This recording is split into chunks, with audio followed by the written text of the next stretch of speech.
Hmm. Let's see if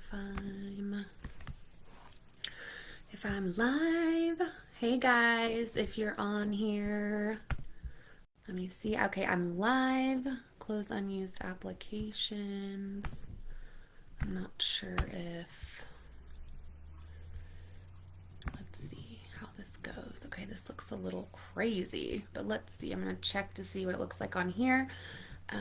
So hello everybody. Welcome to a Wednesday night's transformation training, and we're going to talk about self-sabotage and how to use it as a tool. And so let me know.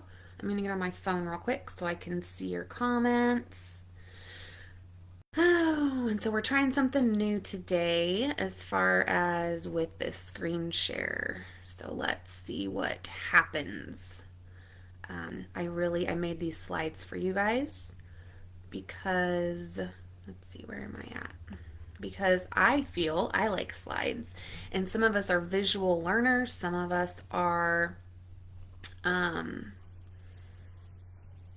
okay, I just read your shit's about to get real, everybody. Okay, cool. All right, here we go. Let's do this. And so I think okay, here I am. So I'm on the live. I can see your comments. Hi, Kay. Okay, I'm going to turn that off a little bit. But hello, Kay. Hello, Thomas, Sarah. Hello, everybody. Okay, so I got some slides here for you. We're doing it a little bit professional tonight, more than we have. And what I'd love to do right now, just like, like we do in the beginning of our trainings, I wish I could see you guys. I wish that you could see me. I feel like it's more personal or something. I don't know. Maybe I should go live on my phone. But anyway, regardless, the important thing are these slides. So, self-sabotage, first of all. what what we're gonna do, like, so how this training came about, let's talk about that real quick. So last week, or actually no, after like the last couple of weeks, I have seen a tremendous amount of, like, I can call out somebody when they're self-sabotaging. And it's not like I don't want to be mean or anything, but as a coach, that is something that I should be able to do, right? Like, that's part of investing with a coach. That's a part of working with one. That's even something as a friend, right? It's just, actually, I'll take that back. So I used to be a people pleaser, right? So this was actually like, I would never tell somebody, hey, you're messing up your life, right? And how many times, like, our parents have told us, like, oh my gosh, you are so messed, like, you don't want to make this decision. And we're like, yeah, we do, da da da da. And so it can get really sticky, or really, how should I say this? Like, it can get really confusing, or not confusing, but like when you're trying to follow your intuition, okay, and be in alignment with your truth, versus when you're self-sabotaging. So what I mean is, like, when you quit a job that you just started last week, but because you came up to some challenges and you just gave up, okay? Versus starting that job and then starting to feel like it's not in alignment, and so you quit. So see what I mean? That is one of the things I want to answer with this training tonight, is like, when do you know when you're self-sabotaging and you're fucking up your life versus when you quit something because it doesn't feel in alignment? Let me know if that, like, resonates, or if that's something that you've wondered. Where are you at with self-sabotage? Let's be real here. There's no judgment here. We're all about awareness. And by the way, you're going to find out the number one tool to disengage your ego here in a little bit. Okay? So stay with me, because I'm going to tell you. So, why do you need this training? First, to take your power back, okay, from your ego. Two, to get unstuck. When you feel stuck in your life, it is 9 times out of 10 something we're about to talk about, okay? And then 3, you're going to know what action to take after you do this training, okay? You will walk away knowing what the self sabotage cycle looks like, why you do it, what it looks like. Okay, so like what it is and then what it actually looks like in your day to day. Because it's one thing to know what something is, and it's another to actually see it in action and be like, oh my gosh, this is what it looks like. I mean, it's like the most exciting thing, you guys. When I, like the last couple of weeks, I'll say the last couple months, when I have discovered, like I've been talking and I'll be like, oh my gosh, that I'm self sabotaging. And I felt so good about myself. Like I just thought I went to Disney World or something. And then I started just, it's everywhere now. And so a girl that I started a job with in my training, her and I were talking about it one day. And then she said the next couple days, after we had that conversation about what it looks like, she said that she caught herself a couple times starting to go down that path of self-sabotage. And so you're going to find out how to stop doing it. And I don't even like to say that because we're never going to stop self-sabotaging, okay? Let's just put that out there now. You will never ever ever be fully out of your way. But you are going to raise your awareness around it. Therefore, you're going to start seeing huge shifts in your life by just knowing how to do this. Or you can if you apply it. So just know that it's never going to stop. You're never going to stop doing it. Okay. So what is self-sabotage? So self-sabotage happens when we know that there's something we need to do, or there's something we want to do, but we don't do them. How many of you guys have done this? Like put a one or whatever. Put a one in the comments if you have done this. Like like you have something you have to get done, but you just can't do it. And so you procrastinate or you distract yourself, like you're not wanting to do it. I used to do this with photography, like really bad. I used to be horrible at this with photography. Like I would take the photos and then I'd go home and I'd like watch Netflix. I'm just being honest here. And I wouldn't edit the photos. And I'm like, why am I not editing the photos? It was the craziest thing. And so as we go through this presentation, you'll understand more, but let me know if you've ever experienced that. K111. Yes, girl, right? A ton of freaking ones. And so self sabotage happens when you do certain things that were adaptive at one point in your life. So, like childhood, traumas that happened or situations that happened where you were not allowed to express how you felt, right? So you just shoved it down. Toxic relationships in the past when you didn't know that they were toxic. Like, how do you know what a healthy relationship looks like if you've never seen one, right? And so, how do we know we're in a toxic relationship until we know it, right? So, we don't know. So at one point in your life, it was adaptive, but it's no longer needed. So, however, you can overcome it if you learn how to rewire your brain for happiness, okay? And at the end of the day, self sabotage is a fear of change, okay? That is why we self sabotage, because our ego is trying to keep us safe. And we'll get into that now. So, recognizing it, I want you guys to, if you want to share this, I would love to hear it. But, like, how many times have you said, I want to do blank, but da da da da da? So, for example, I want to start a business, but I don't have enough time. Or I'd love to meditate, but my kids are loud. Or my kids bother me all the time. I'd love to meditate, but I don't have time. I want to do this thing, but I don't have enough money. Like let's just put it in the chat. Like what is something that you're constantly saying, I want to do this, but and I already know a couple of them. Darla, 11, yeah, right? 11111. So this is self-sabotaging, you guys. This is getting in your own way, okay? But you don't know it. So it's okay. We're going to fix that. But like what do you say? I want to do blank, but I don't blank, okay? So let me know.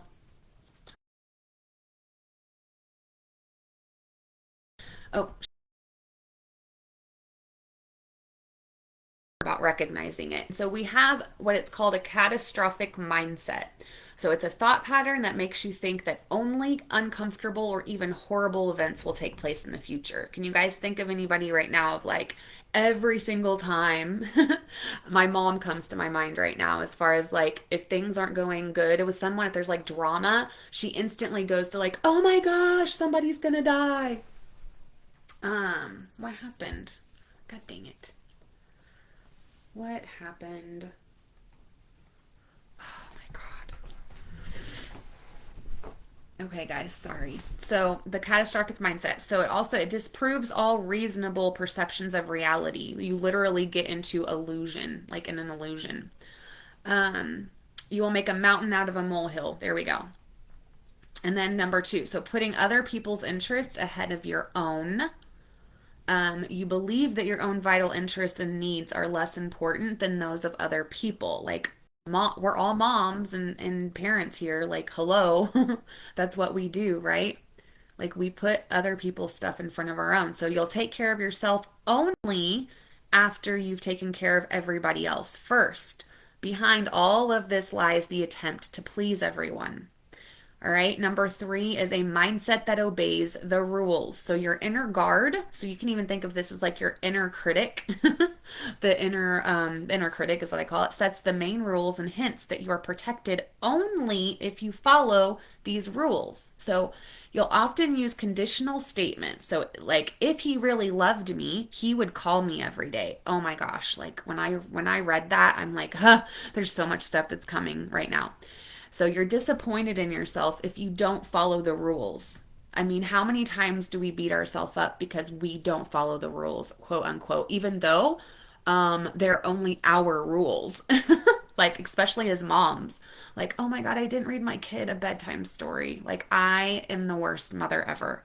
And so like we have a rule, like, we have to read our kid a story at night. And if we don't, then we have failed, right? Well, nobody else knows that rule. We just are beating ourselves up because we are beating ourselves up. So, number four, distrustful mindset, where distrustful mindset makes you think that it's better not to rely on other people or their motives. You think that no one can be trusted. So who has that? The distrustful mindset where you don't trust other people, or even you don't trust other people to rely on them. You don't think you can rely on anyone. So therefore you don't ask for help. By the way, that is one of the top self-sabotaging behaviors in the next couple slides. And so the final one that I have stars beside, a mindset that's too encouraging. You guys know that I fall here. I fall within this. Constantly encouraging yourself can put you under the same pressure as constantly criticizing yourself. You expect yourself to be positive, fun, and optimistic all the time. Right? That's how I have set myself up to be like, I have to be that person, right? Because I'm this leader. I want to help women and people step into their power, take their power back. Like, I need to be that example. How dare I have problems, right? If I have problems or drama in my life, I feel shame around it because I'm not supposed to have that. That is how I think in my mind. So you expect yourself to be positive, so all the time. So personal problems are not allowed, but other people's problems are also suppressed. So yeah, like honestly, I've done this and yep, it is. I don't trust myself too. Okay, that sounds familiar. Absolutely. Like this last one, a mindset that's too encouraging. I'd never realized that before until I was creating this presentation, like creating this. I was like, oh wow, that's interesting. And so why do we do this? Like, why do we self-sabotage? What is the culprit behind that? Our ego. That's it. Our ego, our inner critic, our mean girl, whatever. That thing, that human side of us. Like honestly, this is the villain of being human. And we are all souls and human bodies. And in this spiritual group, that is our belief. That's my belief anyway. I know a lot of you share that belief. But so this really makes it even, like, honestly, you can think of it like it's even making it more difficult to be human. However, I don't believe that. I want to shift that into a tool. So now we can actually have even more power, and we're taking our power from back from our ego, from the human side. So it's almost, we're taking it back. Our higher self is taking that power back, and so our ego is trying to keep us safe by keeping us in our comfort zone, away from all threats. Okay, that's really what is happening. Your wounded inner child is getting triggered. Like, you are taken back to the same age that you experienced that the emotion that wasn't allowed to move through. So for example, if you experienced neglect or abandonment when you were a child, and it was never addressed, or you just thought that was the way, like you weren't allowed to express your emotions. So what you're going to do now, that when you're triggered, when something like that happens where you feel abandoned or neglected, you're going to go right back to that age. You could be 10. It could have been when you're 6 or whatever, right? If you've ever told somebody you're acting like a child, well, it's because they don't know how to respond any differently. They've never been allowed, like it's never been taught. So they automatically they go back to that emotion. And so until that emotion is addressed, which is something that I'm learning to do in my training, to clear, like really clear the root issues of why from our emotions. It's very, I love it. I love the training that I'm in right now. So number 3 is for secondary gain. You guys have heard me say this before about limiting beliefs. If you believe that you are benefiting more from your current situation than you will with with making the change, you're afraid of something. So for example, for me, staying in this relationship, right, that right now isn't going the best, I am staying because there is a secondary, I feel more safe staying in this relationship than I do leaving it right now, right? So that's something that I'm moving through. That's how I'm self-sabotaging myself right there. Then the last one is fear of the end result. So you feel there is a sacrifice you must give to get what you want. Like the comfort zone is easier, it takes less willpower. So you feel like you're going to have to sacrifice. Like, so if you start a business, like I want to start a business, but I'm going to have to give up time with my family. Or I want to go to go to an island somewhere, but I'm gonna have to help. I'm gonna have to sacrifice time with my kids. So we always, if we feel like we're gonna have to sacrifice something for something else, this is a lot of times why people don't start businesses, or step out into their truth and do the things they want to do, because they feel like they've been told their whole life, okay, well, you have to, in order to have a bunch of money, you're going to sacrifice relationships. And so people have this deep rooted belief or fear that they're going to not have friends if they're rich, you know? So that's how that works. And then this little, like the triangles over here, this is kind of a flow chart into some degree. So you start with an attachment. So you can even go back to like your wounded inner child, but you have an attachment of some sort, right? So for example, I have an attachment in my relationship. Hope, that's too real for me too. I think I have a delay, so I'm gonna have to go back and like respond when I rewatch this. But so I'm sorry, you guys, that I'm not really interactive right here. But so we have an attachment. So in my relationship, I have this attachment to something within my relationship. So it's making me stay, right? Or I'm choosing to stay. I'm allowing that, and that is leading me to what I don't want. I don't want to not feel supported, right? I don't want this situation that I'm in right now.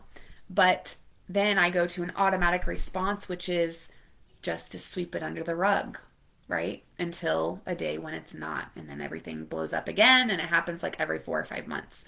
And so if you see how that pattern goes, that's literally the pattern of self-sabotage those triangles are, okay? So if you have any questions, like go ahead and ask at the end, and then I'll be able to answer in a better way. Sorry, because there's a delay. All right, so what does it look like?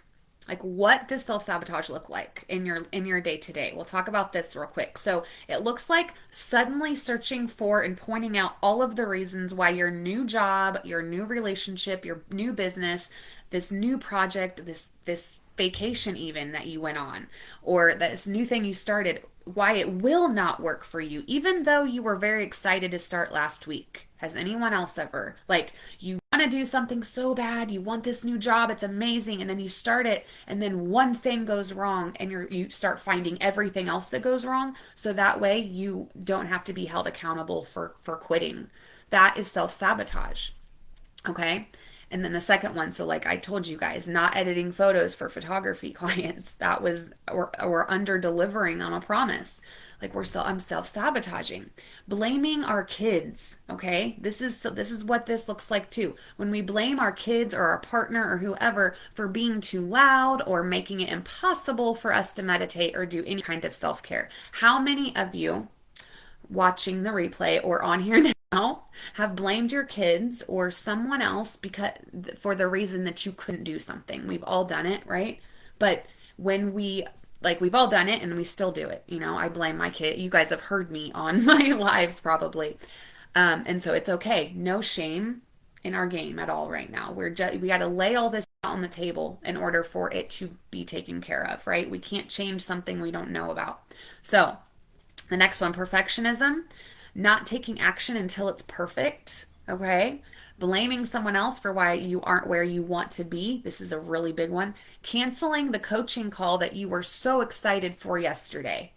I've done that many times. Or you've set up an appointment somewhere to talk, or you've set up a one-on-one, a free call, and the day before you cancel. You don't feel good, or you are, there's some reason that you cancel. This is like, oh, this is huge. We'll come back to this one because this is something that even, I mean, I do it not as much anymore. I answer my phone and I don't cancel. I try to really keep up on things, but sometimes life does happen. The last one, people pleasing. So being too nice and pleasing people unnecessarily so they will like you is a surefire way to sabotage yourself. You will attract people who take advantage of you.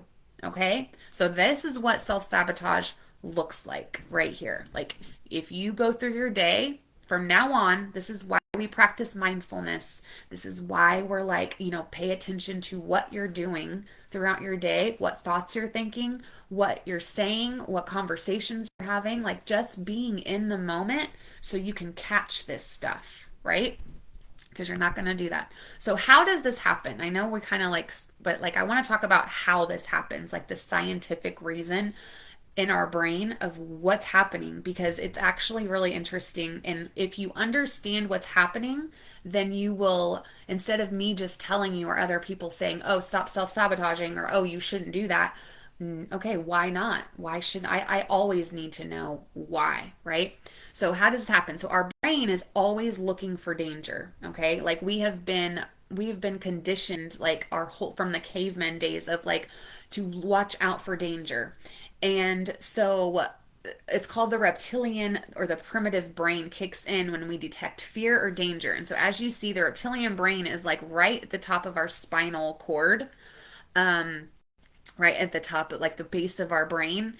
And then our decision making is the back part of our brain, and then the emotion and motivation, the limbic, is in the front. Okay. And so why that's, you need to know that here. I'll tell you in a minute. So anything new, right? So this is what change. Change or anything new triggers the reptilian brain.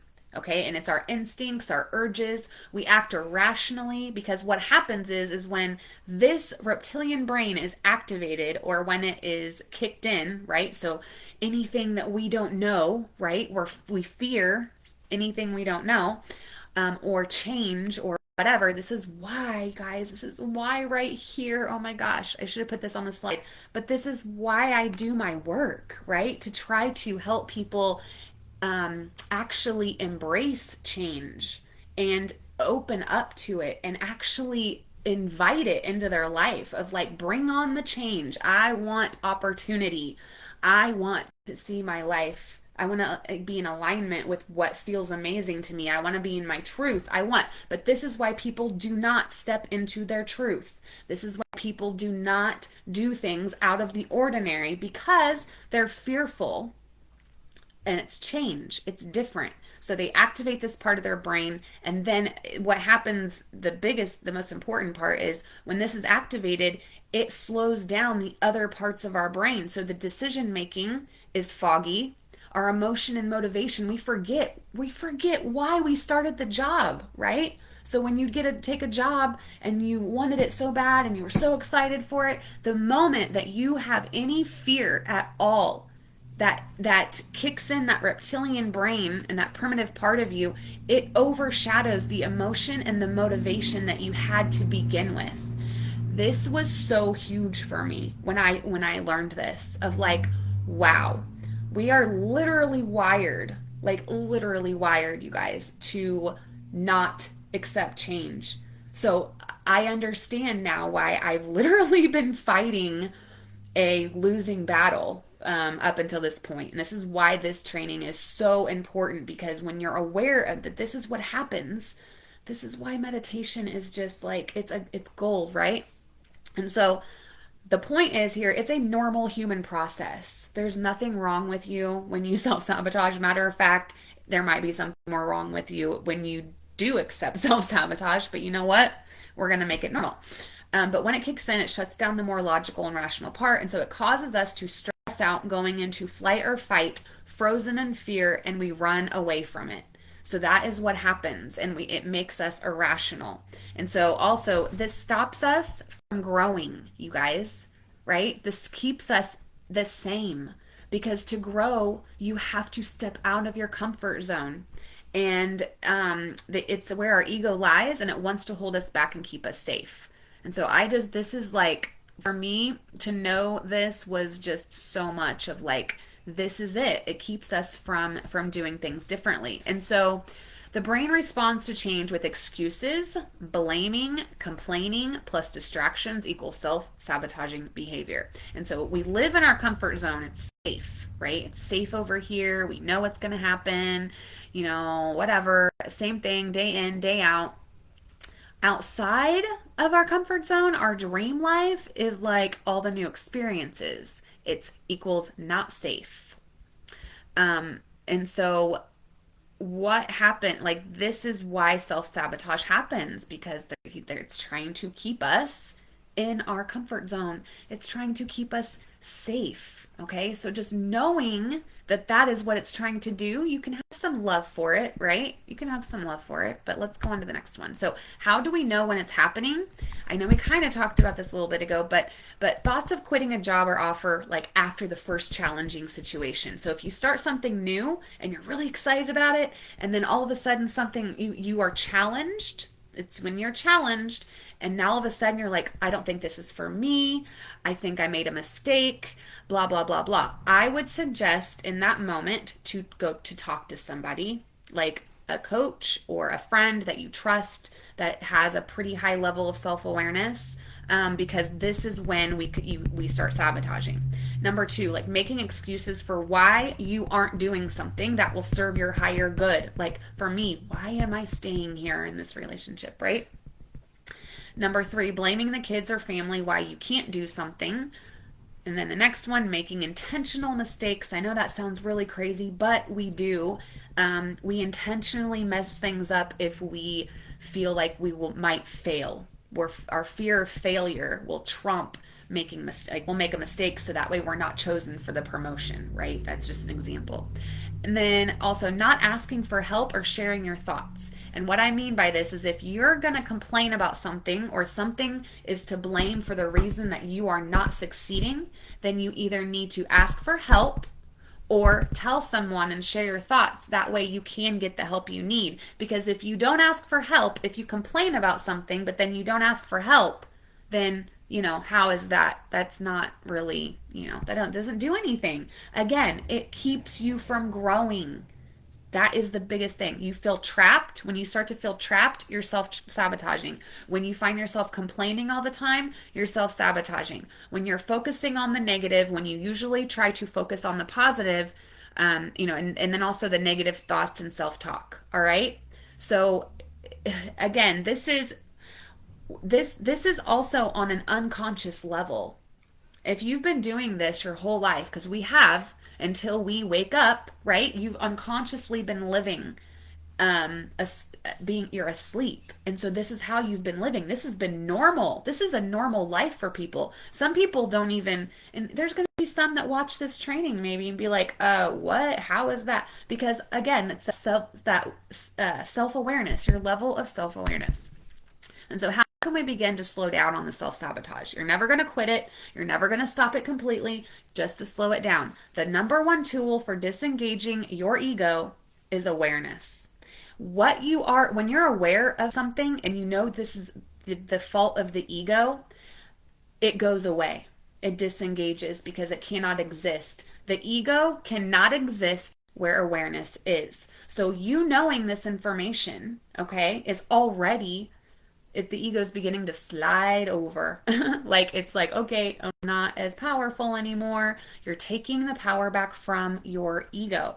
So, number one, when you come across these situations where you feel like you might be starting to get in your own way, I want you to stop. First of all, you already did step one.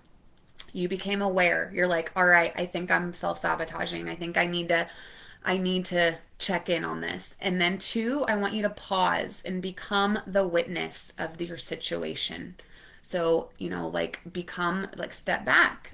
If you have to meditate for a minute just to kind of get, out of your ego into your higher self, stepping back, doing all that, and just to become the witness of the situation with no judgment, right? That's how we become the witness, you guys, is by not having any judgment surrounding the situation. It is literally we're observing without any type of, badgering or judgment. Okay, so number two, pause. And number three, take action.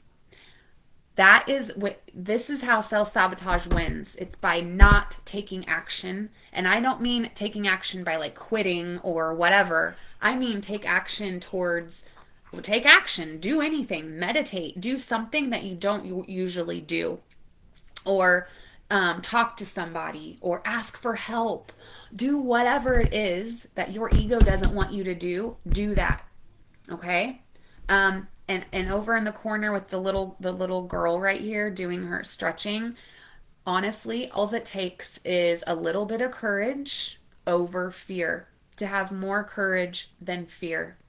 And that's what I'm here to support you guys to do, is to have the courage and the love for yourself to not allow things to get in your way, right? Towards what you want.